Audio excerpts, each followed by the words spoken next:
Good day and welcome to the 1 p.m. Bilingual News. We are Kejang Henry, Atimbe and Junior Hussein Nulapum. Good day, Junior. Good day, Henri Kejang. Bonjour à tous. Voici les titres de votre journal.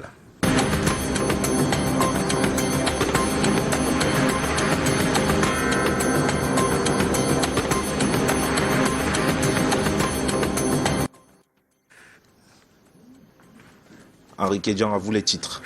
Schools resume today after Christmas break, a decisive term for the children and parents as well as the teachers. We will have updates in this edition of the news. Un violent incendie enregistré aux premières heures de ce mardi matin à Yaoundé. Plusieurs menuiseries sont parties en fumée au lieu d'une Comore dans le 4e arrondissement de Yaoundé. Les dégâts sont importants. Joël Diom 3, notre envoyé spécial, nous attend sur place. And thousands of Catholics pay respect to former Pope Benedict XVI, queues built at St. Peter's Basilica in the Vatican for lying in state of the former pontiff before funeral that will be presided at by Pope Francis on Thursday. Dernier hommage au roi du football, Pelé, après l'exposition du cercueil de l'ancien joueur sur la pelouse du stade de Santos. Ce mardi, l'on va assister à une procession dans les rues de la même ville. L'inhumation de la légende du football a lieu cet après-midi. Voilà pour les titres.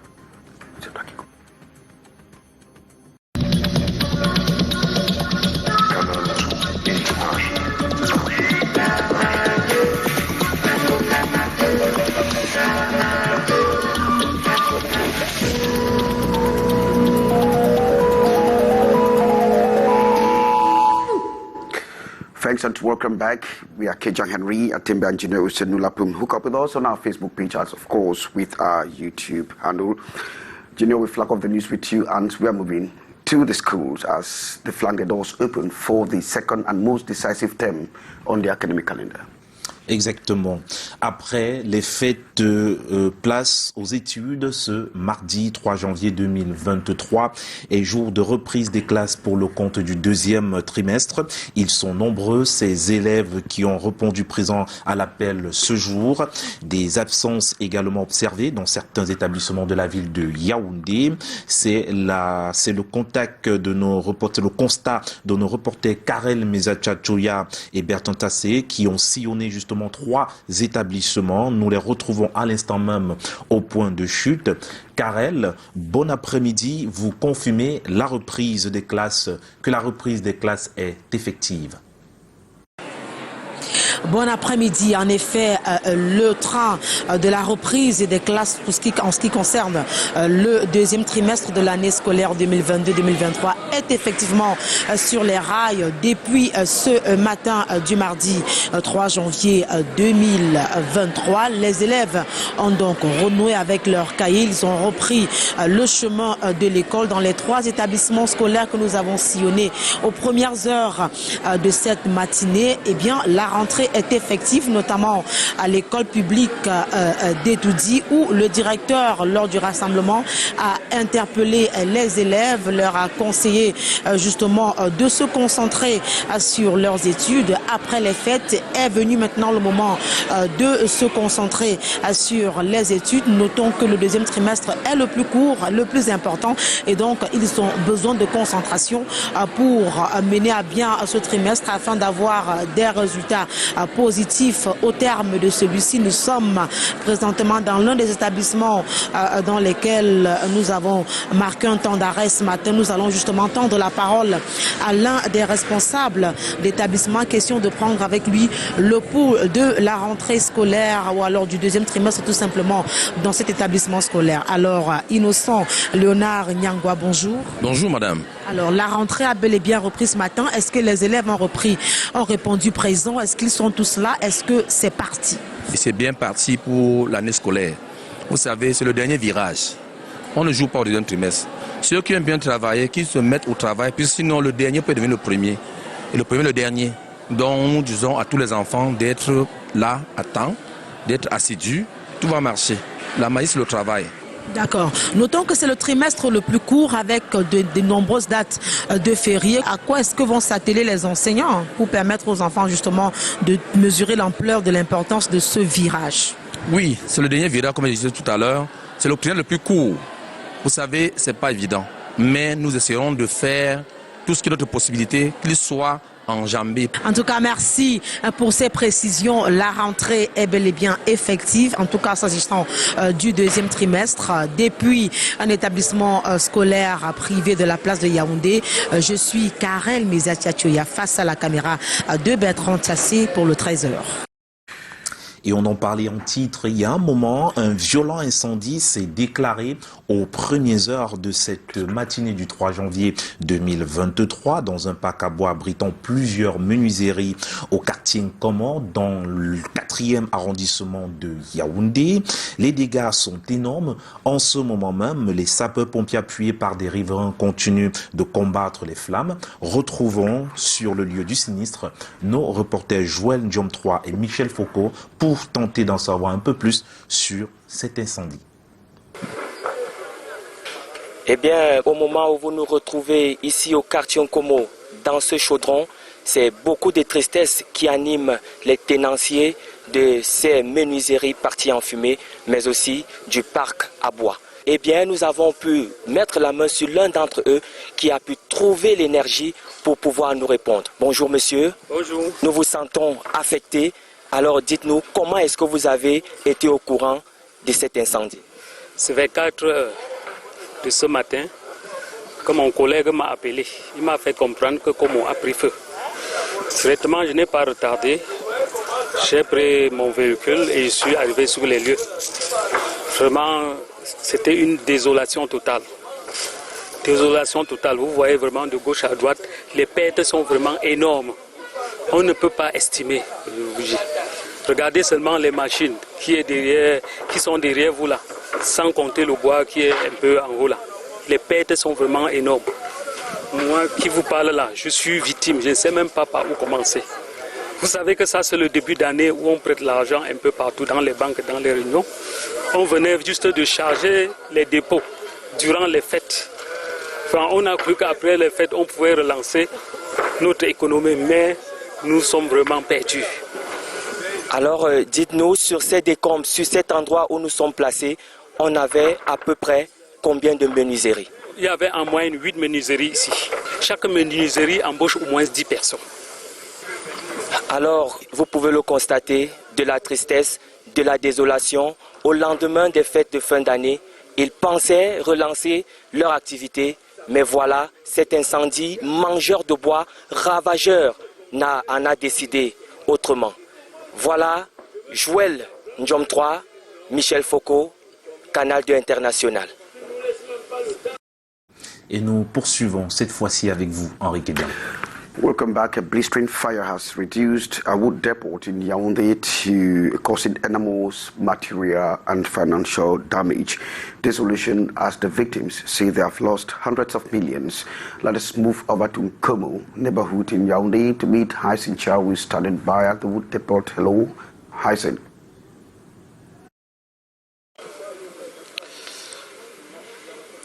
It has been a bad morning here for wood dealers at the Nkomo neighborhood. Fire that broke out here as early as 4:30 a.m. And as of now, efforts to completely put off the fire is lasting in vain, because you can see firefighting elements still on duty, as well as some of the affected persons here who are trying to give a helping hand to the firefighting elements. And with me is one of the victims who will be telling us exactly what happened. Hello, sir. Yes, I'm the head in this place. This morning the fire has come in because I don't know. This morning they have called me. Fire is in the place we were by firewood. All place fire has taken, but I cannot where they provoke this fire. The fire, but we have many diggers, we have many persons who have lost many things. There is many desolation. I can make with all persons we have, because I have heard of this place. Talking about the material damages and the people affected, like how many people can we estimate that have been affected by this fire incident? The minimum of 10 persons have affected, because when the new day has come, we will be for the fiesta.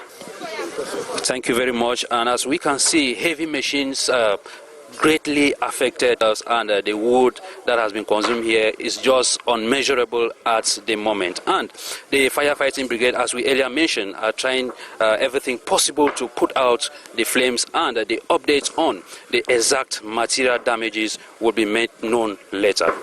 Live from Nkomo, Hyacinthia and Michel Foucault. Well, thanks very much, Hyacinthia. Very unfortunate day for those wood dealers. Schools resume today after Christmas break.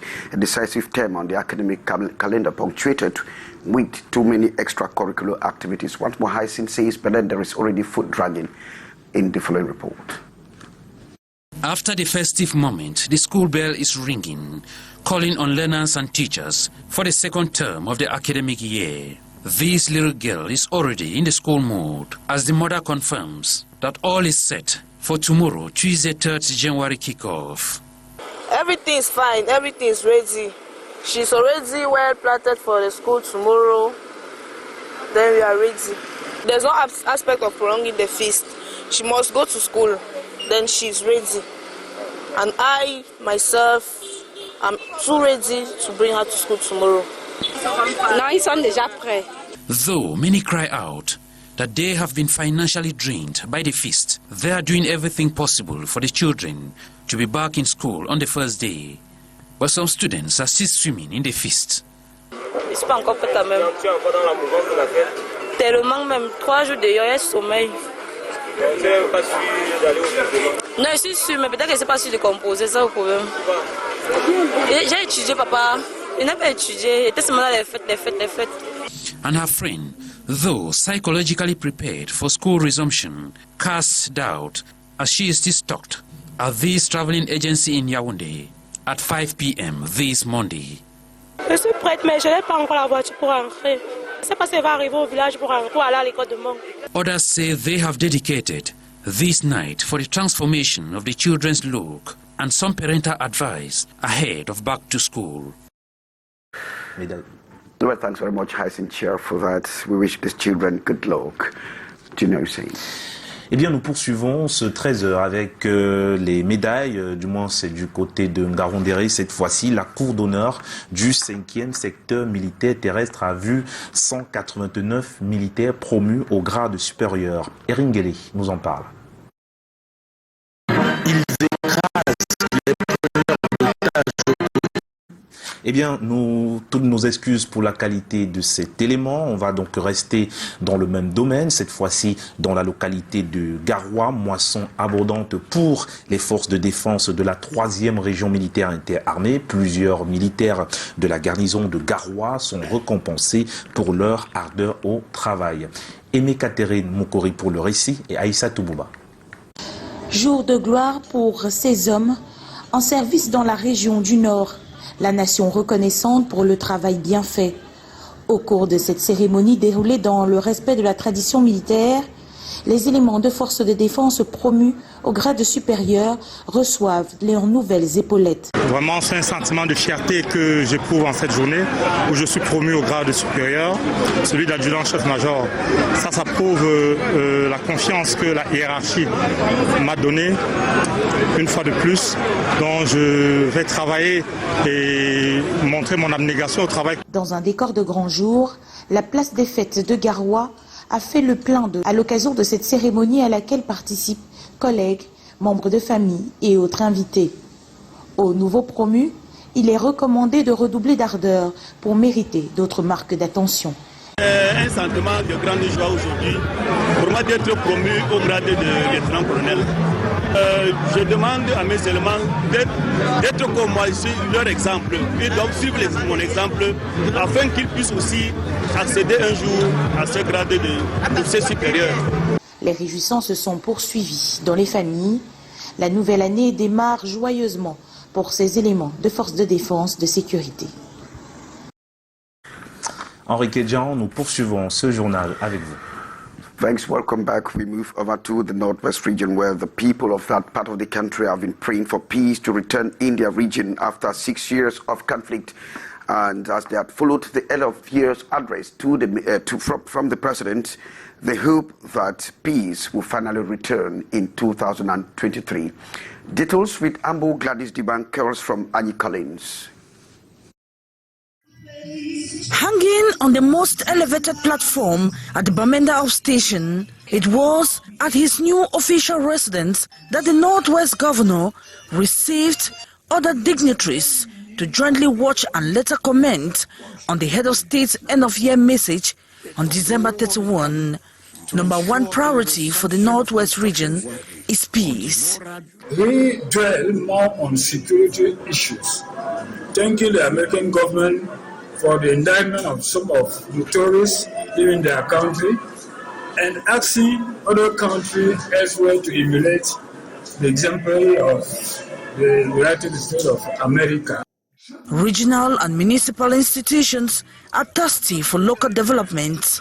The poor and the needy in the Northwest should have hope, because he has stated that he will increase investments in the safety net project. That he spoke to the parents and the teachers, and the society is a reflection of the work of the parents and the teachers.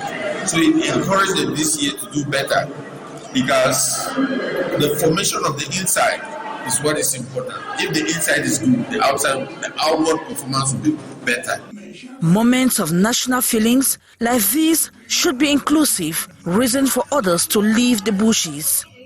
We've made everything possible to make sure that at the end of 2023, we will train and empower 1,000 youths in this region, that they will be on their own, they can manage their homes and families, which we are going to make sure we do everything possible for that to come to pass. To fight the evening biting cold, traditional dances and musical playbacks were also on the menu.